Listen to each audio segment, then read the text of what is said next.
მე ვარ ლილი მაისურაძე, დავიბადე რაჭაში, აქ გავიზარდე და ბავშვობიდანვე ვიცოდი, რომ აუცილებლად დავბრუნდებოდი რაჭაში და აქ დავიწყებდი ჩემს საქმეს. ამაში პროფესიამა ჩემიწყო ხელი, დავამთავრე თბილისის სახელმწიფო სამხატვრო აკადემია, სადაც გამიჩნდა იდეა, რომ რაც ვისწავლე, მესწავლებინა სხვებისთვისაც, გამეკეთებინა ჩემს მშობლიურ რაიონში პატარა სახელოსნო და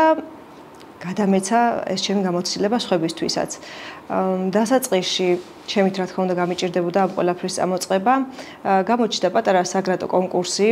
საგრატო კონკურსებზე დიდი ინფორმაცია და გამოცდილება არ მქონდა, ამიტომ ჩემი უფროსი მეგობარი დამეხმარა, ჩემი მასწავლებელი. დავწერეთ ერთად განაცხადი და სიმართლე რომ გითხრათ, იმდენად პატარა ვიყავი და გამოვცდელი, არც კი მჯეროდა, რომ გამომივიდოდა ეს ყველაფერი. მთელი კვირა ველოდებოდი პასუხს და დავდიოდი ესე რა იქნება ნეტავ რომ დავფინანსდე და გამიმართლა, მივიღეთ პირველი დაფინანსება, რის საფუძველზეც დაარსდა ჩემი პატარა სახელოსნო ედენა 2015 წელს. ეს იყო ხელოვნების საერთაშორისო ცენტრის პროექტი. და ეს იყო ედენას ისტორიის დასაწყისი. სახელით შევარჩიეთ ტოპონიმური, მინდოდა რომ ყოფილიყო რაჭასთან დაკავშირებული, იქიდან გამომდინარე რომ ჩემი საქმიანობა დაიწყებოდა თექის ტექნოლოგიის კეთებით და ეს არ იყო ჩვენი ძირითადი ტრადიცია, რაჭის მხოლოდ ქუდები კეთდებოდა ჩვენთან რაჭული, არ მინდოდა თექასთან დაკავშირებული ყოფილიყო ეს ჩვენი სახელი, მინდოდა რაჭასთან ყოფილიყო კავშირში და გარდა იმისა, რომ იკითხავდნენ აი რას აკეთებთ, ეკითხათ რას ნიშნავს ედენა და საიდან ხართ და ეს ყოფილიყო ცოტა ისეთი დიდი დატვირთვის მქონე. ამიტომ ავარჩიეთ ეს სახელი, ედენა არის ყინვარი, რომელიც რიოს ასაზრდოებს და ჩვენი რაჭის სიამაყე არის და ესე დავიწყეთ ედენას ისტორიის წერა და ეხლა უკვე გარდა იმისა რომ კითხულობენ რას აკეთებთ, ესე გვეკითხებიან ხოლმე რატო დაირქვით ეს სახელი და გვიხარო რომ რაჭასთან ვიდენტიფიცირდებით არა მარტო საქმიანობით უკვე და ქუდუნეებით, რაჭული ქუდებით, ასევე სახელითაც. ჩვენს პირველ პროექტში ჩართული იყო რამდენიმე ორგანიზაცია, მათ შორის სტრატეგიული კვლევებისა და განვითარების ცენტრი, ასევე ხელოვნების საერთაშორისო ცენტრი და პრეზიდენტის სარეზერვო ფონდი და ამ ორგანიზაციებმა ერთობლივად დააფინანსეს ჩვენი პირველი პროექტი, კონკრეტულად ჩვენი პროექტი დაფინანსდა პრეზიდენტის სარეზერვო ფონდიდან. ედენას განვითარების გზაზე არაერთი სხვა პროექტის გამარჯვება მოვიპოვეთ და ყველა ეტაპზე ჩვენი განვითარების ძალიან მნიშვნელოვანი იყო დონორული მხარდაჭერა. მე დღესაც ძალიან ღიად ვამბობ, რომ არა ეს დონორული მხარდაჭერა ჩვენ განვითარების შემდეგ ეტაპებზე ვერ გადავიდოდით. დავიწყოთ იმით, რომ პირველ პროექტში, როდესაც შევიძინეთ ინვენტარი, შევიძინეთ მასალები, გვჭირდებოდა ასევე ტექნიკური მხარდაჭერა, მაგალითად საკერავი მანქანები გვჭირდებოდა, პრინტერი გვჭირდებოდა, სხვადასხვა ტექნიკური აღჭურვილობა, რის საშუალებაც შემდეგ მოგვცა ფერმერთა ასოციაციამ, გაეროს განვითარების პროგრამამ, ევროკავშირმა, ვართ სხვადასხვა დონორული ორგანიზაციების ბენეფიციარები, ძალიან მამაყო ჩვენ ამ ურთიერთობით, იმიტომ რომ გრანტი, ნებისმიერი გრანტი ჩვენთვის არ ყოფილა მხოლოდ ფულადი დახმარება, ეს იყო ძალიან დიდი სანაცნობო წრე, ძალიან დიდი მხარდამჭერების გუნდი, რომლებიც დღემდე არ გვკარგავენ და არც ჩვენ არ გვკარგავთ მართან ურთიერთობას. ხშირად მოდიან ხოლმე სტუმრები და როდესაც აი დაფებს, სადაც ჩვენი მხარდაჭერის შესახებ წერია კითხულობენ, ძალიან კმაყოფილები არიან, აი მაგალითად შვეიცარიის მხარე, ავსტრიის მხარე, როდესაც ნახულობს, რომ მათი ქვეყნის წვლილიც არის ჩვენს განვითარებაში, ძალიან სიამაყით ივსებიან და ჩვენთვისაც ძალიან საამაყოა ის ფაქტი, რომ ეს დახმარება, რაც ჩვენს ქვეყანაში შემოდიოდა, გამოვიყენეთ ძალიან სწორად და ვართ ერთ-ერთი ალბათ მისათითებელი ორგანიზაცია, რომელმაც კარგად აითვისა ეს გრანტები, ძალიან პატიოსნად და ჩვენი სახელოსნო აგერ რამდენიმე დღის წინ გახდა 10 წლის და ეს უბრალო ამბავი არ არის ჩემი აზრით, თორსა ესეთ რაიონში, სადაც ყველაფერი ცოტა ნელა ვითარდება და ორჯერ და სამჯერ მეტი ნაბიჯის გადადგმა გვიწევს ვიდრე ქალაქში, ვართ სტაბილურად ასეთთვის. პირველივე პროექტი მოიცავდა ბენეფიციარების განაბზადებას, 12 მოსწავლე ყავდა თავდაპირველად, ვისაც შევასწავლეთ თექა და 6 მათგანი დარჩა სამუშაოდ სახელოსნოში, ხოლო დანარჩენებს ნებისმიერ დროს შეეძლოთ თავისი ხელსაქმით წამოეწოთ ან თავისი ბიზნესი, ან ისე ჩვენთან ერთად ემუშავათ, ჩვენ გადავეცით ცოდნა, რომელიც იყო მათთვის უკვე ახალი პროფესია და შეეძლოთ გამოემუშავებიათ ამით ჩვეულებრივად შემოსავალი. ამის გარდა სხვადასხვა პროექტების ფარგლებში ჰქონდა სხვადასხვა გადამზადების პროგრამები, მათ შორის მოწყვლადი ჯგუფების ქალებისთვის, ჰქონდა უმუშევარი დიასახლისებისთვის, სოციალურად დაუცველი ქალებისთვის და ყოველთვის ვცდილობდით, რომ გრანტი, რომელსაც ავიღებდით, არ ყოფილიყო მხოლოდ ჩვენი სახელოსნოს განვითარებისთვის. გარდა იმისა, რომ ჩვენც ვითარდებოდით, სწავლობდით ამ სწავლებასთან ერთად და როგორც ტრენერები, როგორც მასწავლებლები, ისე ჩამოყალიბდით, გვაძლევდით საშუალებას სხვა ქალებსაც, ვისაც არ ქონდათ სტაბილური სამუშაო, ესწავლათ, შეეძინათ ახალი პროფესია და შემდეგ გამოეყენებინათ ან თავისთვის, ან ჩვენთან ერთად. ასე გადაამზადა ედენამ დაარსებიდან 60-მდე ქალი ადგილობრივი, მათგან 10 ამჟამად მუშაობს სახელოსნო ედენაში და მათთვის ეს შემოსავლის ერთ-ერთი და ზოგთან ერთადერთი წყაროა. სულ ამბობ ხოლმე იმას, რომ ძალიან მინდოდა ყოფილიყავით მაგალითი რეგიონში იმის, რომ მხოლოდ სახელმწიფო ბიუჯეტზე შეიძლება არ იყო დამოკიდებული და რაღაც შენითაც ცადო და გააკეთო, სწორედ ამის საშუალება მოგვცა ჩვენმა პროექტებმა, მოგვცა იმ სტატუსმა, რაც შევიძინეთ, ჩვენ ვართ სოციალური საწარმო და სოციალური საწარმო ნიშნავს, რომ სხვაზეც ავიღეთ პასუხისმგებლობა, ერთმანეთსაც ავიღეთ პასუხისმგებლობა და ვაკეთებთ ისეთ ბიზნესს, რომელიც ეხმარება სხვას და არ არის მხოლოდ ერთი ადამიანის მოგებაზე ორიენტირებული და ეს ნიშა რადგან დავიჭირეთ, გვინდოდა რომ თან ყოფილიყავით რეგიონში მისაბაძი მაგალითები, რომ აი სხვებსაც ქონოდათ სურვილი შეექმნა თავისი სახელოსნო, თავისი წარმოება, თავისი ბიზნესი და სხვათა შორის მინდა ვთქვა, რომ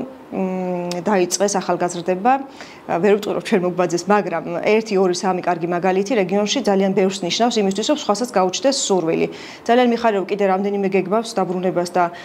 პატარა ბიზნესის დაწყებას და მინდა ყველას უთხრას, რომ არ დაკარგოს ფარხვალი არც ერთ ეტაპზე, იმიტომ რომ ჩვენ გამოვიარეთ პანდემიის პერიოდის, როდესაც ერთად შეკრების საშუალებაც კი აკრძალული იყო და არ იყო შესაძლებელი, მაგრამ გარეთ ეზოში პირბადეებით მაინც მუშაობდით და არც ერთ ეტაპზე ჩვენი არსებობის არ გაგვიწყვეტია მუშაობა, არც გვიფიქრია რომ შეგვეწყვეტა ეს წვალება და კეთება, რასაც ყოველ დღე რასაც ვაკეთებთ და ამ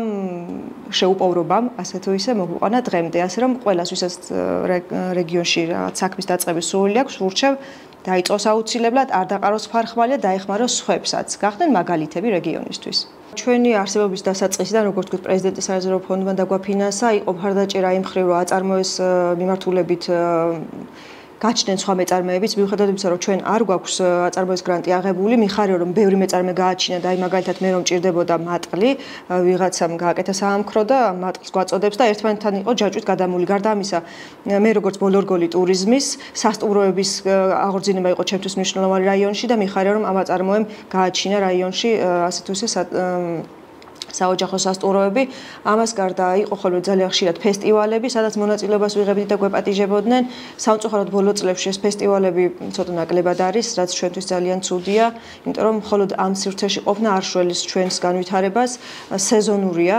ჩვენთან ტურიზმი და შესაბამისად ტურიზმის განვითარებაზე ვართ დამოკიდებული მეტწილად.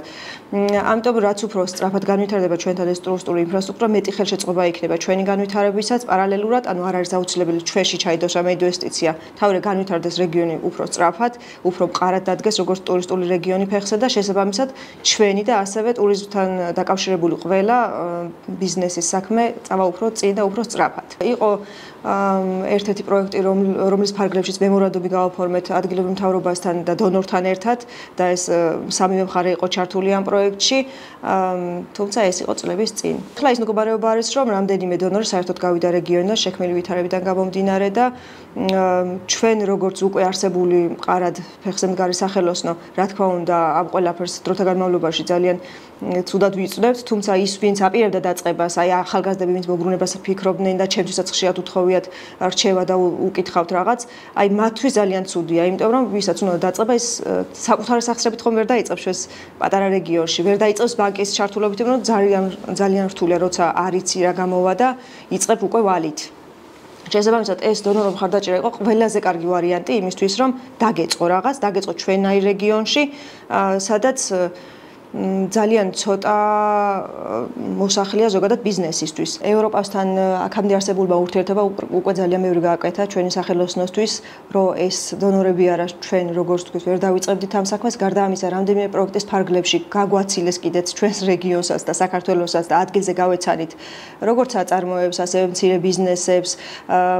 ტურიზმის კლასტერს, მაგალითად ლატვიაში, ახლა ხას ვიყავით ჩეხეთში, სწორედ ამ დონორების ბენეფიციარობის წყალობით. და იქ ადგილზე გავეცანე, რამდენად უწყობს ხელს ევროკავშირის არსებობა და ევროკავშირის წევრობა მათ ქვეყანაში პატარა ბიზნესებს. ჩვენს მსგავს რეგიონშიც კი ვიყავით, რომ უფრო ნათლად გაგვეგო ეს დახმარება და გაგვიაზრებინა, რამდენად მნიშვნელოვანი არის ევროკავშირში ჩვენი ინტეგრაცია, შესაბამისად ვთვლი, რომ ძალიან მნიშვნელოვანი იქნება ეს პროცესი განახლდეს და აღდგეს როგორც საჭიროა ისე და დაჩქარდეს პირიქით. რომ ამ რეგიონში ისედაც ცოტა მოსახლეს არ გაუჩნდეს არა მხოლოდ რეგიონი და საქართველოსთან წასვლის სურვილიც. Ფიქრობ, რომ შესაძლებელია აუცილებლად ჩვენი მომავალი, იმიტომ რომ აი ჩვენც კი ვინც მაგალითად მივიღეთ დახმარება დონორებისგან, ალბათ რაღაც დავაკელით, საკმარისი საინფორმაციო კამპანია ვერ ვაწარმოეთ იმისთვის, რომ უფრო მეტ მოსახლეობაზე გაგვეშალა ის კარგი რაც მოგვცა დონორულმა დაფინანსებამ, უფრო მეტად გვეთქვა კი ვამბობდით სულ ჩვენს გვერდზეც ვაზიარებდით, იყო ფორუმები, მაგრამ ალბათ მეტი იყო საჭირო იმისთვის, რომ სანდოობა უფრო მეტი ყოფილიყო მოსახლეობაშიც, რომ ყველამ ერთად იგრძნოს ეს საჭიროება და არა მხოლოდ ერთეულებმა, ვინც მაგალითად